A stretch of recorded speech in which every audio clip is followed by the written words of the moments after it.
According to data from Realtor.com, the national listing price peaked at $349,000 in 2020, climbed even higher in 2021, and jumped to about $450K by June 2022. And here's the interesting part.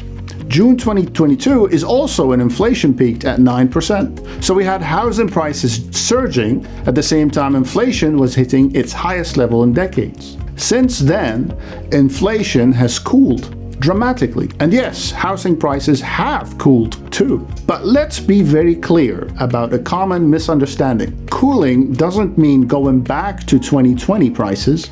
Cooling simply means prices have stopped rising at a rapid, unpredictable pace. Instead, they are rising at a slower, more predictable rate, which is one of the signs of a healthy economy. But, and this is important, that does not mean the price itself goes backward. Let us look at actual numbers. Suppose the shelter inflation is steady at 2%, and a home is listed today at $425,000. A year from now, just to remain flat in inflation-adjusted terms, that same property must be worth $433,000 next year, and roughly $469,000 in 5 years.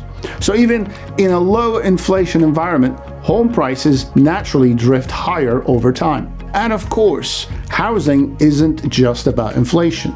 Like any market, it is shaped by supply and demand, which are themselves influenced by demographics, construction, inventory, and more. And yes, mortgages. Fun fact, the 30-year mortgage rate usually correlates with the 10-year US Treasury yield. So when the 10-year yield drops, mortgage rates tend to follow. And when the 10-year spikes, borrowing costs jump with it. And those moves can either fuel demand or pump the brakes on it. Currently, the 30-year mortgage rate is at 6.2%, while the 10-year Treasury is at 4.1%, making the spread about 2.1%. In other words, when the 10-year Treasury falls to 3.1, the 30-year mortgage is likely to drop to 5.2. In terms of actual monthly payment, it will look like this. The monthly difference for a 30-year mortgage is slightly over $200 a month for a $425,000 property.